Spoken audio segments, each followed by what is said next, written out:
en ce qui concerne le gibier à tirer, biche, faon, daguet, cerf, 8 corps maximum, hein, et sanglier.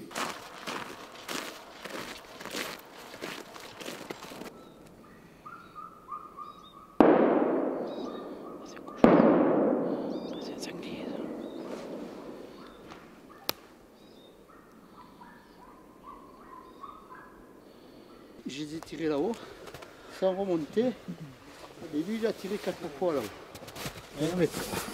Voilà ce que je connais de mieux pour tracter. Moi, j'ai tout ça. Je me prends les doigts. Et ça passe pas d'accord. Oui, comme vous avez. Wow.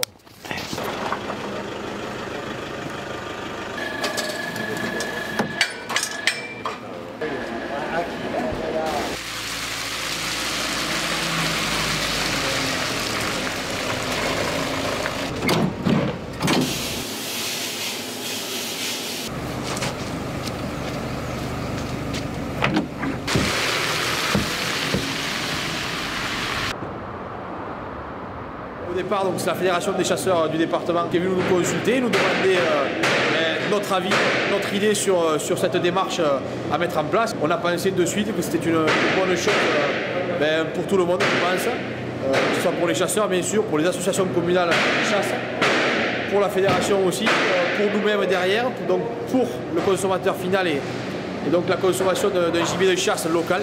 Voilà, c'était vraiment l'idée de départ. Qui pourrait permettre aujourd'hui à acheter de moins en moins de viande d'importation, de gibier d'importation des pays de l'Est essentiellement. Voilà, de vraiment se démarquer aujourd'hui localement et de vendre un produit de qualité avec un circuit très court. On pensait vraiment que la boucherie artisanale ferait partie de nos clients. Il y en a un petit peu, quelques bouchers, mais les 80% se font avec la restauration. On leur désosse les colliers dans les épaules, on leur coupe en cubes et on leur conditionne par poche de 2 à 3 kg. Donc là, il faut leur civet. D'autres restaurateurs, on va dire un peu plus, avec un peu plus de gastronomie, un peu plus huppé, donc travaillent toute la partie du dos. Donc ou bien le dos entier, on le garde double, donc les 2 filets doubles, ou bien on leur désosse, on leur fait des pavés dans le dos. Donc ça, c'est vraiment la partie, on va dire, la plus noble de la carcasse. Et après, quand on monte, il nous reste les cuisses. On essaye de faire un peu le sur-mesure que nous demande le restaurateur. Puisque comme je le dis, on part d'une carcasse entière. Donc on peut à peu près tout faire sur une carcasse, au grammage qu'il demande, au conditionnement qu'il demande aussi après derrière. Le produit, on est sûr de sa fraîcheur, de sa qualité. Et si on est en circuit court, le produit sera forcément de meilleure qualité qu'en circuit long.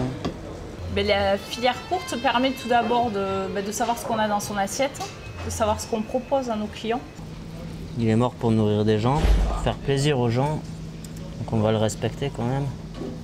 C'est un respect, ça fait partie d'un respect, d'un produit rare et authentique. Chaque produit a sa spécificité. Parce que du coup le résultat il est dans l'assiette, donc ça c'est hyper important.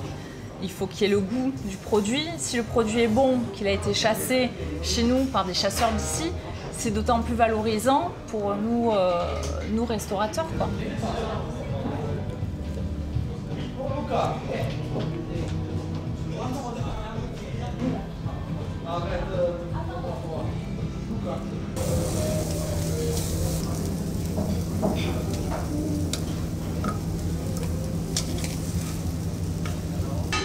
Allez.